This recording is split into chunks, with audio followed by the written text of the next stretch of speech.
8:53 de la mañana, techo de deuda despejado. Vamos a ver si hay algún problema de última hora, sobre todo a la hora de tiempos, pero techo de deuda despejados.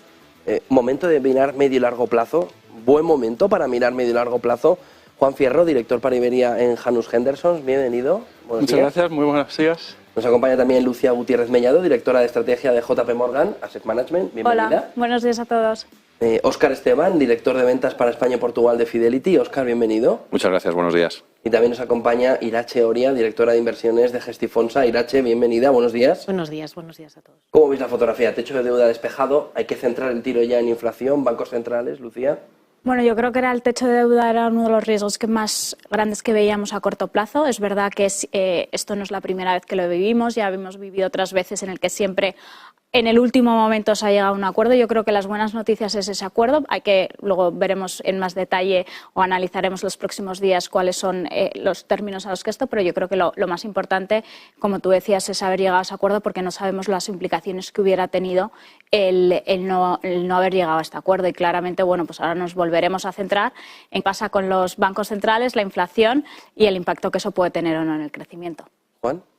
Pues muy de acuerdo. Yo creo que nos hemos quitado en medio una incertidumbre en el corto plazo que era necesario, pues, que en el caso de Estados Unidos llevaran a un acuerdo para evitar más volatilidad y más tensión en los mercados. Y efectivamente, la semana pasada vimos datos de inflación que sorprendieron en alza en Estados Unidos. Los mercados vuelven a anticipar subidas de tipos otra vez en Estados Unidos cuando hace escasamente un par de semanas descontaban posiblemente una bajada a final de año. Por lo tanto, yo creo que el mercado vuelve a centrarse otra vez en datos macro y en este sentido inflación y acciones de bancos centrales para frenar la inflación. Óscar.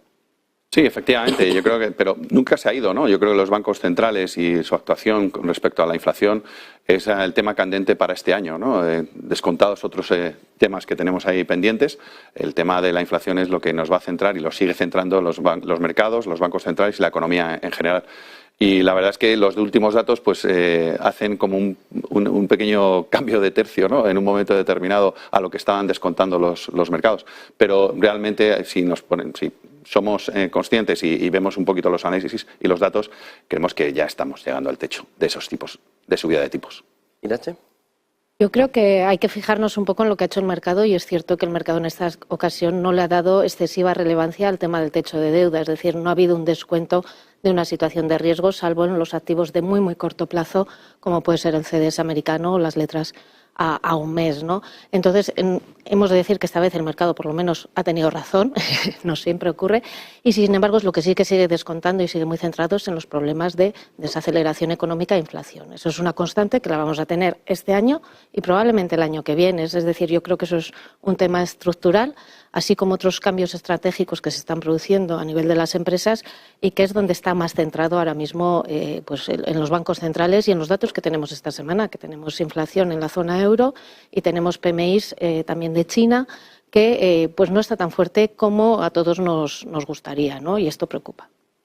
Juan, tenemos recesión ya en Alemania, tenemos una fotografía donde los bancos centrales, la Fed parece que hará una subida de tipos más, eso ha fortalecido además al dólar viendo que va a haber más potencia en la Reserva Federal, a pesar de que el Banco Central Europeo quiere tener más tiempo las subidas de tipos de interés. ¿Puede pasar el momento de Europa? Este año ha sido gran protagonista Europa, incluso frente a emergentes. ¿Puede cambiar el tercio? ¿Puede volver esa inversión otra vez a Estados Unidos?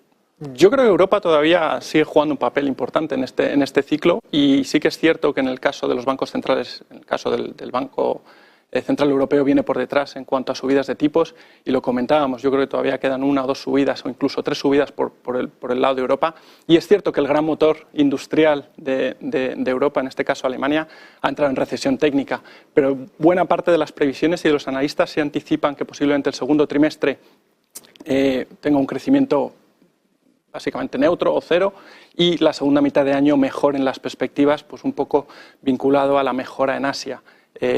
Esto quiere decir que trasladar activos de Europa a Estados Unidos a día de hoy yo creo que todavía es temprano, creemos que todavía Europa tiene recorrido y sí que es cierto que la recesión económica en Alemania sí es algo un contrapié para los inversores que tienen más el foco en Europa.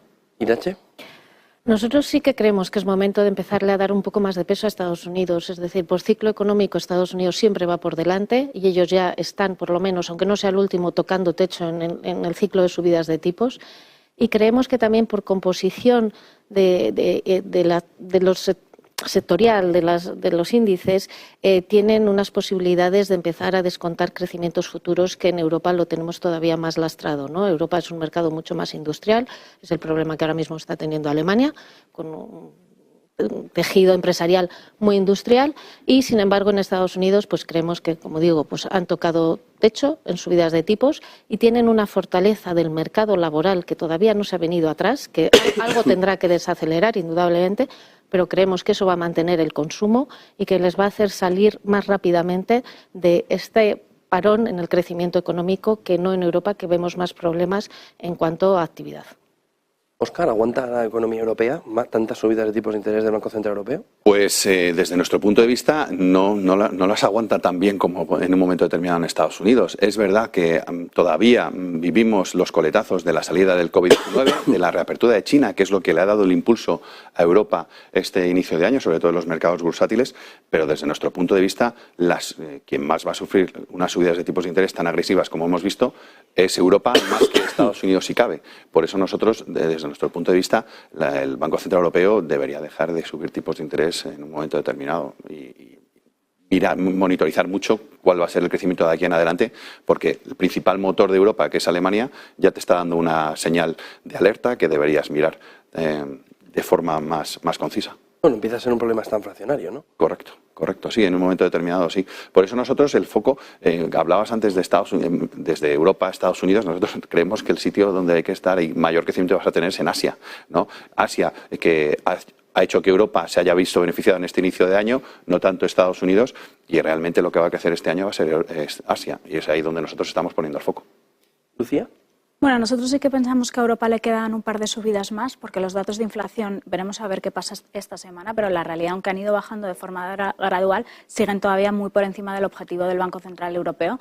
Yo creo que tanto en Estados Unidos como en Europa, durante todo el año pasado y principios de este, han dejado bien claro que su principal preocupación era frenar esa inflación, y si eso acababa llevando a una recesión, bueno, pues era algo que tenían que contemplar. Por lo tanto, hasta que no vean que los datos de inflación están más en los niveles que ellos quieren, y aquí en Europa pensamos que todavía nos quedan un par de subidas. Con respecto al peso que tenemos en las carteras, yo os diría que ahora mismo está bastante equilibrado. Es verdad que el año pasado las carteras estuvieron más sesgadas a Estados Unidos, luego en cambio a principios de este año pues preferíamos más renta variable frente a americana, y ahora vuelve a estar un poco más equilibrado. Es verdad que la temporada de resultados empresariales en Europa no ha sido buena, y bueno, pues ahora mismo hay más equilibrio. ¿Momento, Óscar, para apostar más claramente por renta fija en un entorno como el actual? Sin lugar a dudas, ahora mismo con las TIRES, después de la debacle del año 2022 que vimos en la renta fija, las TIRES son muy atractivas y otra vez vuelve a estar de moda la renta fija, cosa que en los últimos años no estaba, ¿no? Ya sea por el cobro de cupón que en un momento tienes, y también por la apreciación que a futuro pueda tener, ¿no? Con lo cual, sí o sí, nosotros creemos que es una buena diversificador. La renta fija siempre lo ha sido, pero ahora más si cabe, y estás cogiendo unas TIRES muy atractivas que solo con el carry de cupón te van a dar una tranquilidad y un rédito bastante interesante. Mira, si ampliamos el tiempo y ampliamos la duración de esa inversión en renta fija también, ¿o cómo lo veis desde Gestifonsa? Bueno, nosotros por el momento todavía estamos en duraciones cortas y creemos que es un poco pronto para empezar a alargar duraciones, porque, como bien decía Lucía, creemos que en Europa, hablando sobre todo de renta fija en euro, creemos que en la zona euro todavía quedan 2 o 3 subidas de tipos adicionales que todavía pueden hacer un poco de daño a las duraciones más largas, ¿no? Pero sí que es cierto que cada vez más nos estamos acercando a ese techo en tipos de interés, y que sí sería momento para empezar a coger duraciones, porque el mercado está descontando bajadas muy aceleradas de tipos, es decir, no hemos llegado al tope y el mercado ya está descontando, pues en el caso de Estados Unidos está descontando bajadas en septiembre, en el caso de la zona euro está descontando bajadas de tipos en diciembre. Nosotros no creemos que vayan a tener lugar esas bajadas de una forma tan acelerada como el mercado descuenta, pero lo que sí que creemos es que una vez que se alcance ese techo de tipos de interés, estaremos allí durante un tiempo, tal y como dicen los bancos centrales, largo, pero sería el momento de empezar a alargar duración y protegerse un poco pues para los próximos 3-5 años, ¿no? Que creemos que es el entorno donde es más interesante los tipos ahora mismo, ¿no? No tanto el 10 años, que nos cuesta un poco más. Lucía, ¿cómo lo veis desde JP Morgan Asset Management? Pues te diría que nosotros nuestro activo preferido ahora mismo en carteras es duración, tanto en las carteras de multiactivo como en las de renta fija flexible, tras unos años en los que la renta fija de gobiernos ha tenido un peso muy bajo en carteras. Sí que pensamos ahora que estamos en un entorno que es más favorable para este activo, por un lado porque es verdad que estamos en un entorno de crecimiento más bajo y pasaremos un momento que el foco pase de la inflación al crecimiento y eso debería favorecer a la renta fija, y luego también porque pensamos que el final de las subidas de tipos está cada vez más cerca. Operamos como Irache que no vamos a pasar de las subidas a las bajadas, vamos a ver unos meses donde nos mantenemos, pero en este escenario sí que pensamos... ¿Meses? Sí, nosotros, que va a haber unos meses donde los tipos se mantienen. Yo creo que el mercado ha anticipado también que empiezan las bajadas demasiado pronto, porque una cosa es que a pesar de que la inflación vaya bajando, está todavía muy por encima de esos objetivos de los bancos centrales, con lo cual tienen que ver que efectivamente continúa bajando. Y por lo tanto nosotros tenemos duración en carteras. Al principio empezamos a comprar más renta fija americana, pero ahora en las últimas semanas también hemos comprado algo de renta fija europea. A pesar de las posibles subidas que quedan aquí en Europa pensamos que está bastante descontado. ¿Juan?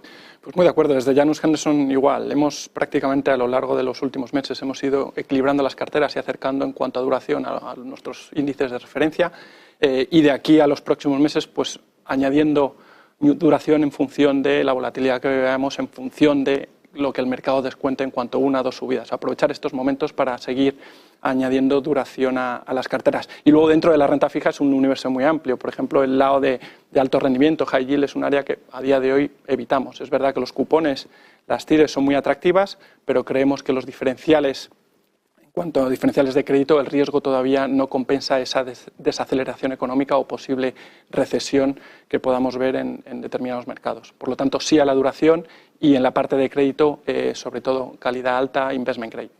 Irache, ¿empresas con valoraciones atractivas o sectores con valoraciones atractivas en este momento que veis desde Gestifonsa? Pues nosotros ahora mismo creemos que estamos en un entorno de cambio estructural. Venimos de unos años donde ha habido un replanteamiento macroeconómico muy importante, consecuencia del COVID, y que esto afecta a la parte microeconómica también, con cambios de sectores, con el tema del cambio climático. Es decir, hay muchos factores que producen un cambio estructural y creemos que sectores que por múltiplos pueden estar baratos, a lo mejor tienen cierta razón para estar baratos, ¿no? Es decir, por ejemplo, pues el sector de bancos o el sector de automóviles son sectores que, aunque aparentemente y han presentado muy buenos resultados en este año, creemos que todo lo positivo está ya muy descontado y que vienen momentos un poco más duros. Por ejemplo, en los bancos, que es el gran beneficiado de la subida de tipos de interés, eso está ahí, pero ha habido efectos colaterales que eran no tan esperados, como por ejemplo la bajada de hipotecas o el tema de los depósitos, la tormenta esta de los bancos americanos que hemos vivido, y creemos que para los próximos, mirando un poco a medio plazo, no en el corto plazo, sí que se puede empezar a ver pues un crecimiento de la mora que afectaría a esos resultados y que, sin embargo, pues toda la subida de tipos ya está descontada en los números, ¿no? Y hay otros sectores, como el de semiconductores, que antes comentabas, que aparentemente están muchísimo más caros, pero que donde también hay unos cambios pues de la sociedad, no solo económicos, donde a lo mejor está justificado el pago de esos múltiplos, ¿no? Porque hay pues el tema de la inteligencia artificial, todo el tratamiento de datos. Bueno, pues hay muchos motores de crecimientos para áreas de tecnología que antes era considerada como un sector en sí, pero que nosotros ahora pensamos que es algo transversal a todos los sectores y todos los sectores son tecnología. Y hay unas fuentes, ¿no?, como son los semiconductores, que alimentan toda esa transversalidad, ¿no? Entonces, por eso digo que estamos en un momento donde a lo mejor los múltiplos nos dicen unas cosas, pero pensando a medio plazo, pues tenemos que fijarnos más en los negocios que no en los múltiplos. Óscar. Pues mira, yo me quedo con esa última frase que ha dicho Irache. Es decir, a nivel sectorial, lo que nosotros ahora estamos viendo, anticipando una recesión, porque desde nuestro punto de vista los países desarrollados van a entrar en recesión, lo que hay que mirar es la calidad. La calidad y dónde las empresas están generando sus ingresos. Entonces, nosotros buscando balances saneados, buscando generación de ingresos de forma recurrente, poder en precio en aquellas compañías que puedan tenerlo, es ahí donde nosotros nos estamos centrando. Sí que es de verdad que, por ejemplo, el tema de dividendos nos parece interesante, los famosos aristócratas del dividendo, que históricamente han repartido un dividendo, pero también saludable, porque tienen calidad para poder hacerlo, balances saneados, generación de ingresos de forma recurrente, nos parece en un sitio también interesante para poder estar actualmente dentro de lo que es el mercado de renta variable. Pensando en eso, en que entramos en un panorama macroeconómico de mayor incertidumbre, y ahí lo que el mercado tiene que hacer o el inversor debería hacer en la parte de renta variable es buscar calidad y buscar dividendos. Lucía, ¿qué debe tener en cuenta un inversor en el medio o largo plazo desde el momento actual? ¿Dónde debe mirar? Bueno, yo creo que es verdad que hemos hablado que la renta fija está de vuelta, que va a tener un papel más importante que lo que ha tenido en los últimos años en las carteras, pero tampoco nos podemos olvidar de la renta variable, porque es verdad que ahora en conversaciones con clientes solo quieren centrarse como en renta fija. Y aunque ahora a lo mejor pues todavía estamos en un entorno de incertidumbre, donde los pesos a lo mejor en renta variable son un poco más cautos que en otros periodos, hay que seguir teniendo este activo en cartera, porque en el medio y largo plazo lo que nos va a ayudar a esas rentabilidades más altas de las carteras obviamente va a seguir siendo la renta variable. Dicho esto, nosotros es verdad que ahora las carteras están posicionadas un poco más defensivas. Lo que hemos hecho ha sido neutralizar un poco los sesgos. El año pasado estaban posicionadas más al estilo valor, y lo que hemos ido haciendo desde principios de año es equilibrar las carteras, y ahora mismo no hay mucho sesgo entre valor y crecimiento. Es decir, que son empresas, que se busca empresas en concreto. Sí, y efectivamente. Y lo que estamos haciendo es apostar, bueno, pues a lo mejor por sectores un poco más defensivos, por ese entorno de menor crecimiento. Lo que estoy completamente de acuerdo con Óscar es el tema de la calidad. Yo creo que en el ciclo anterior, por esos tipos tan bajos, todo subía con independencia si eran campañas de buena calidad o no. Y yo creo que ahora es un momento en el que ser selectivos, tener analistas que te ayuden a seleccionar quién lo va a hacer bien en este entorno va a ser importante. Calidad, calidad y calidad. Sí. Juan. Muy de acuerdo con mis compañeros. Creo que entramos en un entorno de mercado muy distinto al de los últimos 10 años. Creemos que el coste de capital para las empresas y para el consumidor no va a volver a los niveles en los que habíamos visto en los últimos años. Y esto significa que hay que prestar atención a los modelos de negocio, necesidades de refinanciación de las compañías, qué capacidad tienen esas compañías de subir precios, poder de precios. Por lo tanto, calidad, calidad y calidad. Creemos que es un entorno de mercado en el que efectivamente la selección de valores, el análisis fundamental y la gestión activa va a ser fundamental de cara a los próximos años. Una última pregunta para todos, Irache, empezamos por ti. ¿Optimistas para el 23 y el 24? ¿O desde Gestifón sabéis, vamos a ver el 24, el 23, parece que se ha salvado? ¿Cómo lo veis? Hombre, yo después del año 2022 todos los años me parecen buenos, sinceramente. Entonces, nosotros sí que estamos optimistas porque la renta fija ha resucitado como el ave fénix y nos da unas oportunidades de inversión que no teníamos, y nos da unas oportunidades de diversificación y de construcción de cartera y de asumir unos riesgos en línea con lo que el cliente está buscando. Porque anteriormente sí o sí nos teníamos que haber ido todos a buscar más riesgo por los tipos cero en los que nos encontrábamos, ¿no? Entonces, nos da la posibilidad de construir carteras. Esto es una muy buena noticia para todos los gestores y yo creo que es algo que se va a mantener pues, en el medio plazo, ¿no?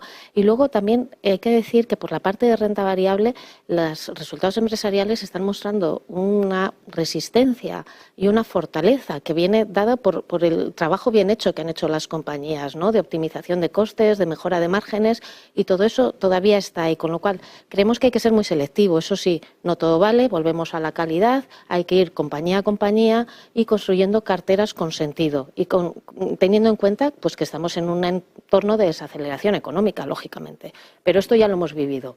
Es decir, no hay nada nuevo porque los ciclos económicos van y vuelven y desaceleraciones ya las hemos tenido, ¿no? Entonces, bueno, yo creo que hay que ser optimistas. Óscar. Nosotros desde nuestro punto de vista es una construcción de carteras basada en un optimismo moderado, ¿de acuerdo? ¿Por qué? Porque hay que ser selectivos. Y hay que ser selectivos y mirar aquellas regiones, aquellas compañías, aquellos sectores en los cuales tú ves mayores oportunidades en un momento determinado, analizando cada compañía, como bien decía Irache. Con lo cual, sí que es verdad que el tema de la renta fija, y estoy muy de acuerdo con ella, ha permitido para el inversor final realmente tener un abanico muchísimo más grande que lo que tenía hace un año y pico aproximadamente, y eso es una noticia bastante buena, pero es verdad que de aquí en 2023 y sobre todo 2024 vamos a ver datos macroeconómicos peores, negativos, y eso en un momento determinado va a hacer que el inversor pueda ponerse nervioso. Ante ese nerviosismo, cautela y centrarse en eso, en calidad, generación de ingresos de forma recurrente y balances saneados. Lo que pasa es que antes, hace un año y medio, también teníamos una inflación en el suelo y ahora la tenemos elevada, ahora hay que ganar, ¿no? Bueno, yo creo que claramente estamos mejor que lo que estábamos el año pasado con esos comportamientos. No era muy difícil, pero es verdad que nosotros todavía estamos algo prudentes en las carteras porque, como tú bien acabas de decir, no está todo resuelto, sigue habiendo muchas incertidumbres en el corto plazo. Y nosotros, nuestras carteras, bueno, pues todavía tienen un tono de prudencia. Es verdad que uno de nuestros miedos para este año, ¿por qué venía ese tono de prudencia? En parte era también por esos resultados empresariales, las expectativas de los analistas que nos parecía que seguían siendo muy agresivas. Empezamos a ver que ya están más bueno, pues que han rebajado esas expectativas en un entorno de menor crecimiento. Claramente había que rebajar esas expectativas. Por lo tanto, yo creo que de cara a los próximos meses, si vemos que nada se agrava y que todo va más o menos poco a poco mejorando, bueno, pues yo creo que sería un entorno más favorable para incrementar algo de riesgo. Pero todo va a depender, como tú bien decías, de qué pasa con la inflación y si conseguimos que vuelva a la senda que se han marcado los bancos centrales. Juan, ¿optimistas? Optimistas con prudencia. Creo que entramos nuevamente o vamos a ese escenario de desaceleración, posible recesión.